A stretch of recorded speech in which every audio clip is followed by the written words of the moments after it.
Boleh. Orang yang pertama 10 markah. Orang yang boleh. Bila bangsa dah boleh, macam tadi, walaupun tengah tekan tak cukup 30, berhenti sahaja.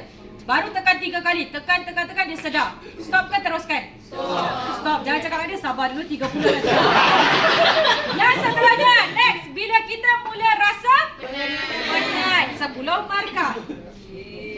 Penat, boleh stop, minta orang lain ganti dengan kita. Kalau dia tak tahu, kita boleh ajar, guide sahaja. Tapi most probably you punya CPR dengan dia punya CPR akan berbeza sedikit. Sebab kita ada ilmu, mereka mungkin pernah nampak tapi tak pernah buat lagi. So kita tengoklah guide dia. Alright? So bila penat boleh stop. Next, bila A yang terakhir sampai, AED 10 markah. Bila AED sampai, tunggu sehingga mesin AED sebut do not touch the patient, analyzing heart rhythm, baru stop.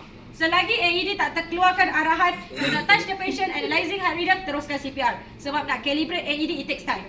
So kita teruskan dulu, hantar dulu oksigen ke otak sementara nak calibrate AED. Boleh? Boleh. So once bila sampai mangsa pulih penat AED sampai, boleh stoplah CPR kita. Selain daripada ini, teruskan sahaja. Once mangsa dah sedar, boleh tak tinggalkan mangsa? Tak boleh, sebab kita nak kekalkan pernafasan mangsa. Mangsa yang sedar belum tentu stabil. So jadi macam mana nak kekalkan pernafasan mangsa? Yes, kita letak dalam recovery position. 10 markah lagi. Recovery position. So macam mana nak buat recovery position? Saya nak 2 orang volunteer lelaki. 50 markah seorang. Ketua. Adi dan juga Farhan. Bagi tapukan sikit. Farhan, 3, 2, 1, shut down. Allah. Adi, nak buat apa? Cik, bangun cik. Nampak ni? Netizen. Salah tu. Mana tu jangan pijak. Betul lah, saya ada train. Mana.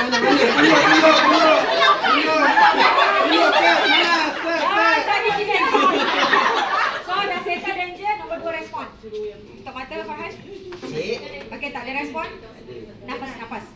Jangan nafas, Farhan. Tak ada. Tak ada juga, minta tolong. Sebab dia kan bising sangat, minta Cik, tolong. tolong call 999. Okey. Awak ini dah report pada saya. Ada bayi doktor lah. Bagus sebab Dr. Adi ya? Dr. Adi. Dr. Adi.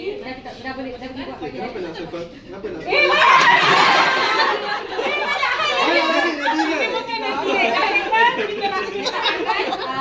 berlakon saja. Kita tekan 30 kali.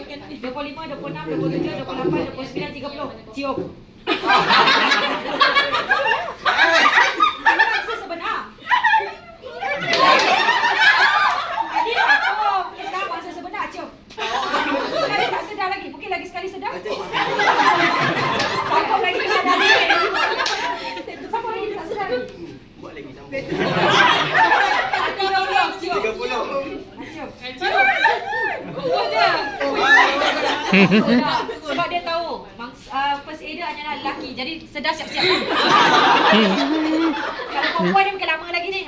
Alright, so jadi bila dah sedar, kita letak dalam recovery position. Macam mana nak buat recovery position? Sebab kita nak pusing lateral, kita nak mengiringkan mangsa. So ada potensi ada apa-apa bahaya dekat badan mangsa, takut tercucuk. So Adi, ambillah kesempatan ini, raba mangsa, apa-apa bahaya keluarkan. Contohnya, pakai cermin mata, bahaya tak? Bahaya. Cabut, keluarkan. Jam tangan, bahaya tak? Bahaya. Depends pada bukan depend pada brand, pada design. Susahlah NIH ni. Depends pada design. Kalau rasa tajam, cabutlah. Kalau tak tajam, tak bahaya pun. Yang seterusnya, kalau dia pakai test pen, dia adalah seorang pekerja maintenance technician. Bahaya tak test pen tu? So kena keluarkan. Kalau dia pakai lanyard, bahaya. Kena keluarkan. Kalau dia pakai tali pinggang, bahaya. So kena buka ke tidak? Longgarkan. Mana ada kita longgarkan juga? Buka ke tidak? So tali pinggang ni nak buka ke tidak? Buka je lah. Okey. Dinasihatkan jangan buka. Kalau buka lagi bahaya bang. Jangan buka bahaya. Alright, so biarkan. Itu tak bahaya. Kalau buka tu bahaya. Alright. So kasut bahaya tak? Tak. So tak perlu buka. So Adi, raba, apa bahaya keluarkan.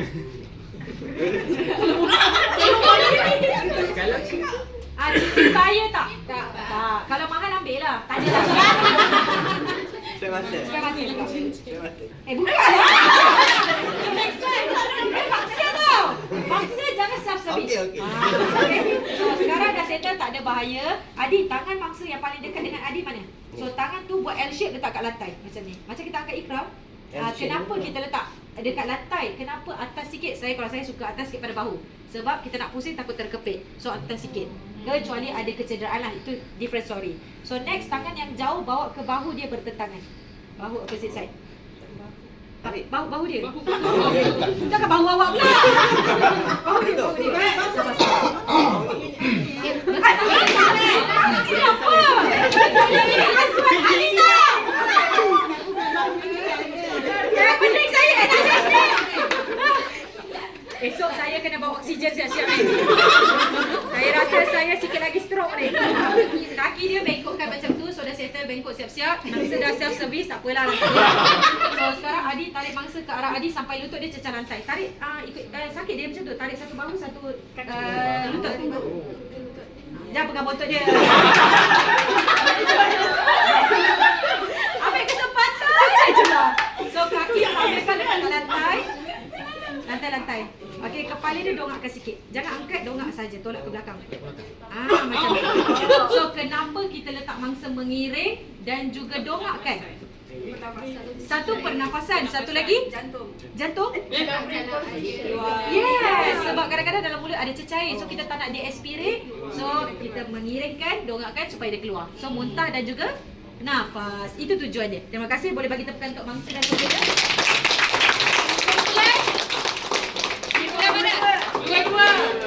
Dua-dua sini. Bukan.